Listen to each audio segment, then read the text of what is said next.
Hey, welcome. You know that feeling, right? The crazy high of an economic boom when everything's going great. And then that stomach-turning drop when it all comes crashing down. It almost feels, well, unavoidable, a mystery. But what if it's not? What if that whole cycle of boom and bust has a cause we can actually pinpoint and understand?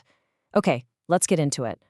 So yeah, this is the big question we're going to tackle. We're going to unpack this whole cycle, but not with a bunch of confusing jargon. Instead, we'll use a really simple, powerful story about a builder and a broken blueprint. And I promise, by the end of this, you're going to see the economy in a totally new way. Okay, so our story really starts right here with the Federal Reserve, America's central bank. Now, it was created way back in 1913, and its whole mission was to create economic stability, to prevent those crashes. But here's a wild thought. What if the very institution designed to be the firefighter is actually the one starting the fires? Let's dig into that idea. To really wrap our heads around this, we're going to use this brilliant metaphor. Just imagine the entire economy is one massive construction project, and it's run by a single master builder. Now, this builder's job is to build a better, more prosperous future for all of us. And like any good builder, he needs two things: a solid blueprint and honest signals about his supply. Now, the single most important signal for our master builder is the interest rate. I want you to think of it like a gauge on his supply shed. It tells him how much brick, wood, and concrete he actually has to work with. In a healthy economy, a low interest rate is an honest signal. It means people are saving a lot, consuming less today, so there are plenty of real resources ready for the builder to start those big long-term projects. And this is so important because it creates two totally different kinds of booms. On one hand, you have a healthy boom. It's built on a solid foundation of real savings. Society literally tightens its belt, which frees up labor and materials for things like new factories and innovations. But then you have an artificial boom. And this thing is a mirage. It's what happens when a central bank just prints new money to push interest rates down, sending a fake signal to our builder that the supply shed is overflowing when it's actually not. Okay, so let's walk through how this goes wrong step by step.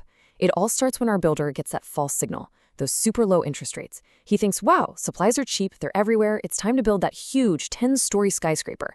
So he goes all in, he draws up these massive plans and breaks ground. But here's the catch. People haven't actually saved more. They're still buying cars, they're still going out to eat, so a huge tug of war starts over the same limited pile of steel, lumber, and workers. The prices for those things get bid up, and suddenly the builder's costs are going through the roof. And then the painful realization hits him. He's out of bricks. The skyscraper is only half finished, and the whole project has to be scrapped. The entire boom, it was just a giant wasteful mistake. And here's where it gets really wild.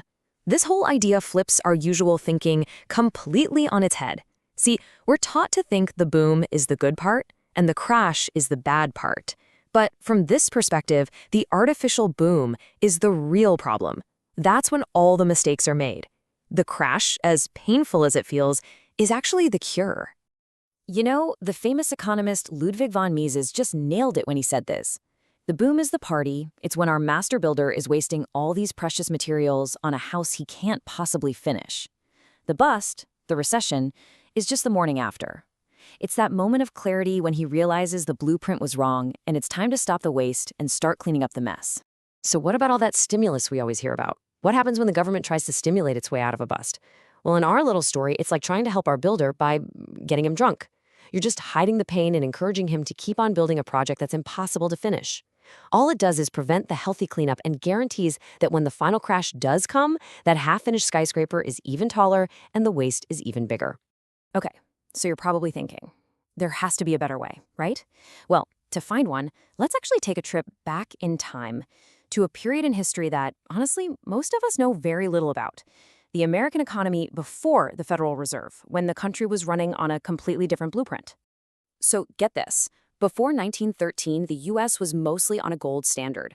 And as you can see, the dollar held its value incredibly well for over a century. In fact, during peacetime, prices actually tended to go down. Then the Fed was created, and in 1971, that last link to gold was totally severed. The result? A dollar that has lost over 95% of its buying power. Okay, I want you to look at this number. Seriously, in the 1870s, consumer prices fell by an average of almost 4% per year. Now, today we're told that this deflation is the absolute worst thing that could happen, that everyone would just stop spending. But is that what happened back then? Nope, not even close. In that exact same decade of falling prices, the economy was absolutely booming. Real GDP grew at an incredible 6.8% a year. This wasn't a depression, it was one of the fastest periods of growth in American history. And this wasn't some random fluke. As productivity exploded, stuff just got cheaper, and everyone's money went further. Real wages jumped 20% in the 1880s alone. America was quickly becoming the world's first true mass consumer society. So the key takeaway here is that falling prices were actually a sign of incredible progress, not stagnation. All right, but what about the crashes? Didn't they last forever without the Fed to step in and stimulate everything? Well, the data says no. As you can see right here, before the Fed, the average time for an economy to hit rock bottom during a downturn was about 7.7 months. In our modern era, it's 10.6 months. The recoveries were actually faster when the market was just allowed to fix its own mistakes. Okay, so if the central bank's blueprint is broken, what does a good one look like? This brings us to the big solution that critics of the system talk about, rebuilding our economy on a foundation of sound money. So what on earth does that actually mean? Mises, once again, just cuts right through the noise. Inflation, that constant feeling that your money is worth less and less, it's not some natural phenomenon like the weather. It's a policy choice. It's the direct result of a system that allows money to be created out of thin air. Sound money is the exact opposite of that. It's money that holds its value because its supply can't just be cranked up for political reasons. The best way to think about it is like a yardstick that is always 36 inches long. It gives everyone, from savers to business owners, a stable, reliable tool to make smart long-term plans. It's the foundation for an honest blueprint. For more than 100 years, gold pretty much played this role. It anchored the whole system and gave it stability. Now, the search for a modern version of that has led a lot of people to look at digital alternatives. Today, some see Bitcoin, with its hard-coded fixed supply of 21 million coins, as a potential digital return to those very same principles, a kind of 21st century sound money, one that's free from the printing press. And that really brings us to the final, and maybe the most important question of all.